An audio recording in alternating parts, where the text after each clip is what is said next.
Votre grand journal du soir se poursuit sur Europe 1. Nathalie Lévy, au lendemain de l'acquittement de Donald Trump dans son procès en destitution. Avec vous, ce soir, Nathalie, un invité exceptionnel. Vous recevez Alan Dershowitz. Il est l'un des avocats de Donald Trump. Maître Alan Dershowitz, bonsoir. Merci beaucoup d'être avec nous sur Europe 1. Donald Trump a été acquitté à son procès en destitution hier soir. Vous vous êtes entretenu avec votre client. Que vous a-t-il confié à l'issue ?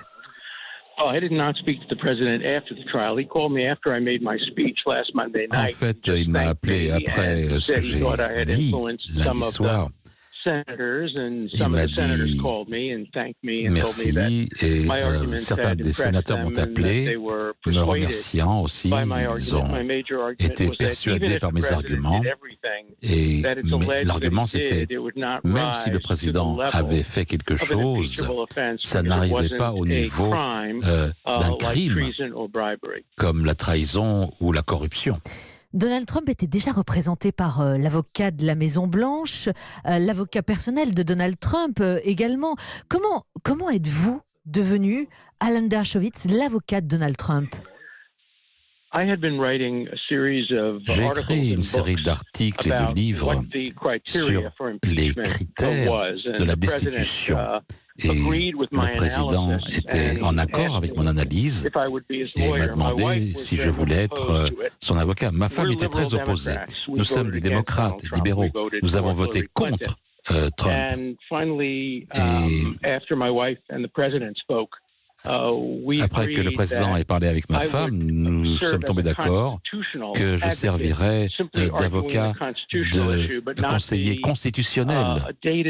Mais je ne serai pas membre de son équipe au jour le jour. Je serai un spécialiste de la Constitution, en quelque sorte. C'est-à-dire que Donald Trump est intervenu en direct pour vous solliciter. Il vous a téléphoné. Comment ça s'est passé ? Il m'a appelé et son équipe juridique m'a appelé. Nous nous sommes rencontrés personnellement. Nous en avons débattu et nous avons mis au point un accord en disant que moi, je m'en tiendrais à mes arguments constitutionnels sans être membre de son équipe de défense. J'y étais, moi, du côté de la Constitution, en fait. Et c'est moi qui ai parlé devant le Sénat sur le plan constitutionnel. Comment est-ce que le 45e président des États-Unis, Donald Trump, s'est-il impliqué dans sa défense à vos côtés ? Est-ce qu'il a fait des réunions de stratégie avec vous, à la Maison-Blanche ? Il est venu vous voir au cabinet ? Non, nous avons parlé par téléphone. Je l'ai rencontré à une occasion à son hôtel Mar-a-Lago en Floride. Nous en avons parlé et j'ai travaillé de mon côté. J'étais indépendant. J'ai fait ma déclaration, il m'a appelé et c'est la dernière fois que j'ai entendu parler de lui avant qu'il ne parle et qu'il explique ses sentiments sur le verdict du Sénat. C'est-à-dire qu'il vous a remercié, vous nous l'avez dit il y a quelques instants. Vous n'avez pas prévu de rencontrer Donald Trump ? Il ne vous a pas sollicité pour venir à la Maison-Blanche, par exemple ? Je suis allé à la Maison-Blanche à plusieurs reprises au sujet des plans sur le Moyen-Orient, sur lesquels j'ai travaillé à un point ou un autre. Mais non, pour le reste, non. Je ne suis pas un soutien politique du président Trump. Je suis un démocrate libéral. J'ai fait mon travail en tant qu'avocat et je suis très fier du travail que j'ai accompli. Mais je n'ai aucune raison d'être invité à la Maison-Blanche. À nouveau, en fait, s'il m'invite pour une raison particulière, j'irai. Comment votre client, l'hôte de la Maison-Blanche, a affronté ces 4 mois de scandale ? Depuis la France, on a senti beaucoup de désinvolture. Il savait parfaitement quel serait probablement le résultat. Il était déterminé à le combattre. Il était très heureux d'avoir un argument constitutionnel qui soutenait sa position. J'aurais tenu les mêmes arguments si c'était Hillary Clinton qui avait été présidente. Et si elle avait été si vous voulez, accusée et sur le point d'être destituée sur les mêmes points constitutionnels. Mais cet acquittement, Maître Dershowitz, c'est vraiment une satisfaction. Les dés étaient pipés puisque le Sénat à majorité républicain était acquis au président. Vous savez, les cartes étaient les mêmes dans les deux chambres.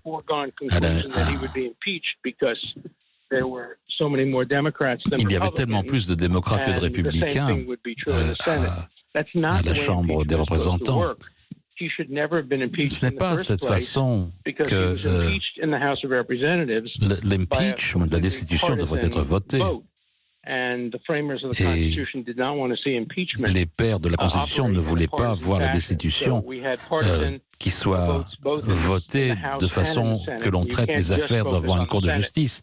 On ne peut pas mettre l'accent simplement sur le Sénat. Il faut regarder ce qui se passe aussi à la Chambre des représentants. Pourquoi, maître, n'ont pas été autorisés le moindre témoignage de proches du président et la communication de documents liés à l'affaire ?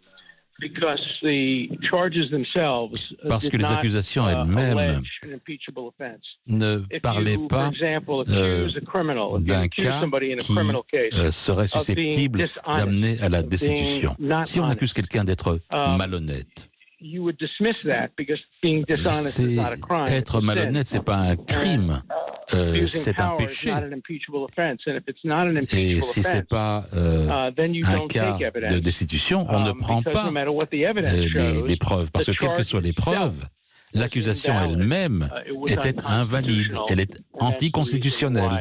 C'est la raison pour laquelle aucune preuve n'a été acceptée en cours. Mais maître Dershowitz, quand même, sur le fond, Donald Trump a sollicité un pays tiers, en l'occurrence l'Ukraine, pour enquêter sur un autre citoyen, Joe Biden, favori dans la course à la présidentielle démocrate 2020. D'ailleurs, l'échange a été retranscrit par la Maison-Blanche. Pourquoi ce recours à un pays tiers et pas directement au FBI s'il soupçonnait de la corruption ?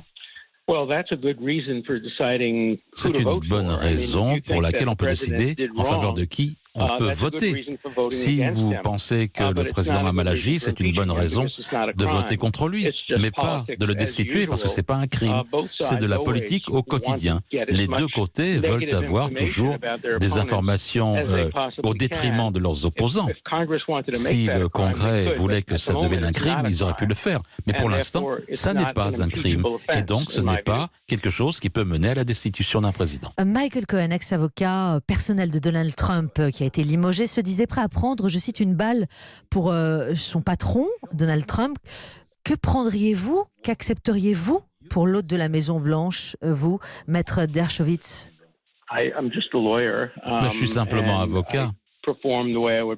Et je travaille comme d'habitude. Je suis un expert de la Constitution. Pour les gens avec lesquels je suis en désaccord, pour les gens avec lesquels je ne suis pas en accord avec leur politique, j'agirai en tant qu'avocat. C'est mon rôle. Je développe mes arguments et puis après, je reviens chez moi, en Floride. Je n'ai pas de relation continue avec le président. Je l'ai représenté comme j'ai représenté beaucoup d'autres personnes au cours de ma carrière de 50 années. Donald Trump s'est dit, depuis que le scandale a éclaté, victime d'une chasse aux sorcières. Vous a-t-il demandé d'attaquer ses adversaires d'aujourd'hui ?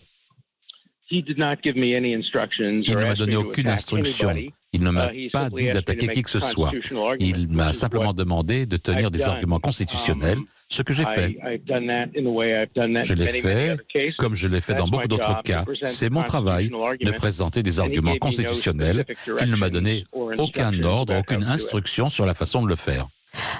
Une dernière question, maître Dershowitz. Une question pour nos auditeurs. Gagne-t-on bien sa vie quand on est l'avocat du 45e président des États-Unis, le milliardaire Donald Trump ? Je ne l'ai pas fait pour l'argent, je l'ai fait par principe pour protéger la Constitution. Je gagne ma vie en écrivant des livres, des articles, et en représentant d'autres personnes. Mais ça ne fait pas partie de mon gagne-pain. Ça n'a pas été fait pour l'argent, ça a été fait pour le principe.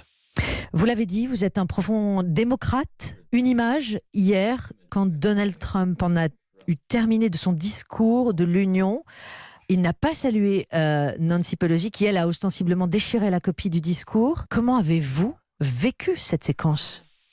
Nous vivons dans un pays extrêmement divisé. C'est très difficile.